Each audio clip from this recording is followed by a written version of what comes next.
12वां दिन, अपने डर पर काबू पाना।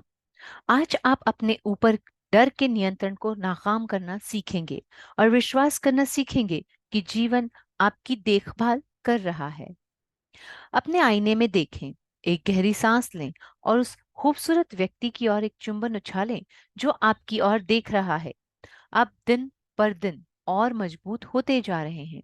आईने का शुक्रिया, जिसने आपको अतीत से मुक्त होकर सकारात्मक विचारों को मन में जगह देने में मदद की। जीवन आपको प्रेम करता है और मैं भी। आज आपका मिरर वर्क ऐसी भावना पर काम करेगा जो आपको अपने आप को प्रेम करने से, दूसरों को माफ करने से और उस खुशहाल जीवन को जीने से रोकता है जिसके आप अधिकारी हैं। यह भावना है डर। डर आज पृथ्वी पर अनियंत्रित रूप से फैल रहा है। युद्ध के रूप में, हत्या, लालच और अविश्वास के रूप में। डर अपने आप पर विश्वास की कमी है। जब आप अपने डर पर काबू पा लेंगे तो आप जीवन पर भरोसा करने लगेंगे। आप इस बात पर भरोसा करने लगेंगे कि जीवन आपका ख्याल रख रहा है। अपनी अंतर्राष्ट्रीय best seller feel the fear and do it anyway में सूजन जेफर्स ने लिखा है, यदि जीवन में किसी बिल्कुल नई चीज को करने में सबको डर लगता है, फिर भी बहुत से लोग उस चीज को कर रहे हैं डर के बावजूद, तो हमें निष्कर्ष निकालना चाहिए कि डर समस्या नहीं है। वे मानती थीं कि असल मुद्दा स्वयं डर नहीं है, बल्कि यह है कि हम उसे किस तरह पकड़कर रखते हैं। हम डर का सामना ताकत की स्थिति से कर सकते हैं या लाचारी की स्थिति से। अतः यह तथ्य कि हमारे अंदर डर है अप्रासंगिक हो जाता है। आप अपने डर को कितनी मजबूती देते हैं? जब आपके मन में कोई डरावना विचार आता है, तो वास्तव में वह सिर्फ आपकी सुरक्षा करने की कोशिश करता है। जब आप शारीरिक रूप से डर जाते हैं, तो आपको खतरे से बचाने के लिए आपके शरीर में एड्रेनालाइन पंप होता है। और ऐसा तब भी होता है जब आप अपने मन में कोई डर पैदा कर लेते हैं। मेरा सुझाव है कि आप अपना मिरर वर्क करते समय अपने डर से बात करें। आप कह सकते हैं, मैं जानता हूं कि तुम मेरी सुरक्षा करना चाहते हो। मुझे खुशी है कि तुम मेरी मदद करना चाहते हो और मैं तुम्हारा शुक्रिया अदा करता हूँ।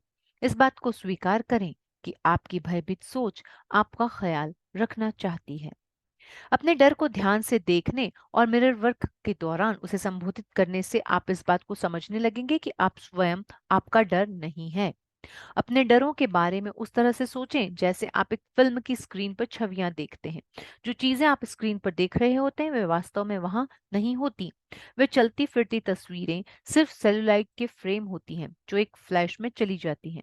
आपके डर भी इतनी ही तेजी से आते जाते रहेंगे, बशर्ते आप उन्हें पकड़ कर रखने की जिद न करें। डर सिर्फ आपके मन की एक सीमा है। आपको डर होता है बीमार पड़ने या नौकरी छूटने का, या अपने किसी प्रियजन को खोने का, या अपने साथी के अलग हो जाने का। फिर डर एक सुरक्षा तंत्र बन जाता है। हालांकि इससे कहीं अधिक शक्तिशाली होगा आपका मिरर वर्क करना, ताकि आप डरावनी स्थितियों को मन में बार बार बनने से रोक सकें। मैं मानती हूँ कि हमारे पास प्रेम और डर के बीच विकल्प होता है। हम बदलाव का डर अनुभव करते हैं, बदलाव न होने का डर महसूस करते हैं, भविष्य का डर और जोखिम उठाने का डर महसूस करते हैं। हम घनिष्ठता से डरते हैं और हम अकेलेपन से भी डरते हैं। हम लोगों के यह जान लेने से डरते हैं कि हमें क्या चाहिए और हम कौन हैं, और हम अतीत को मुक्त करने से डरते हैं।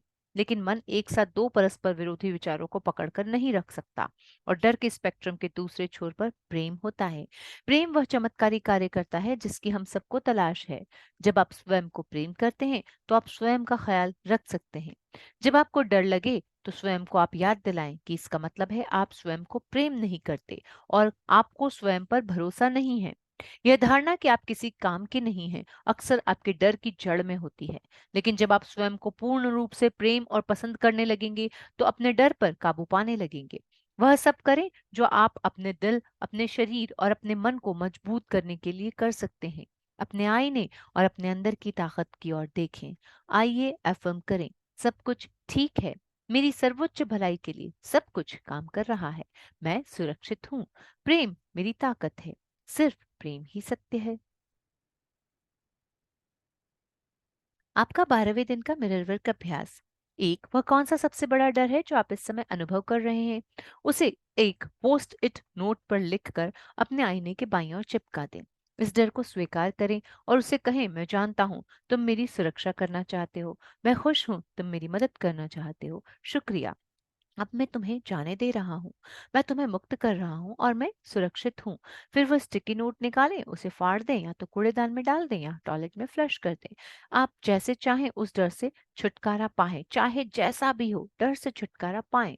महत्वपूर्ण है उसे बाहर निकालना। एक बार फिर आईने में देखें और ये अफर्मेशंस दोहराएं। मैं प्रेम और जीवन पर भरोसा करता हूँ। प्रेम और जीवन मेरा ख्याल रखते हैं।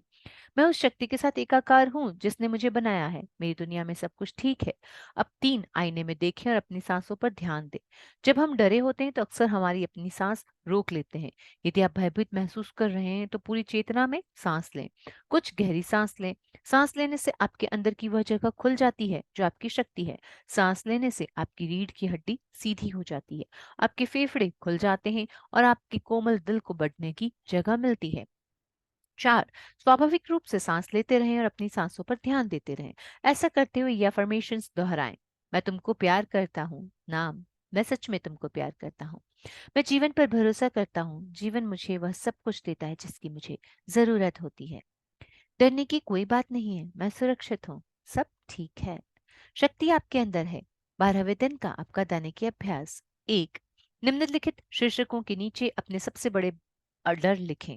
परिवार, स्वास्थ्य, करियर, संबंध और वित्तीय साधन। 2, अब अपने लिखे प्रत्येक डर के लिए एक या अधिक अफर्मेशन लिखें। उदाहरण के लिए यदि आपने लिखा है मुझे डर है मैं बीमार हो जाऊंगा और स्वयं का ख्याल नहीं रख पाऊंगा, तो एक अफर्मेशन हो सकता है मुझे हमेशा वह मदद मिलती है जिसकी मुझे आवश्यकता होगी। 12वें दिन के लिए आपका हार्ट थॉट, मैं हमेशा पूरी तरह संरक्षित रहता हूँ। याद रखें, जब आपके मन में कोई भयभीत करने वाला विचार आता है तो वह सिर्फ आपकी सुरक्षा करने की कोशिश कर रहा होता है। उस डर से कहें मुझे खुशी है कि तुम मेरी मदद करना चाहते हो। उसके बाद उस डर को संबोधित करते हुए एक अफर्मेशन कहें।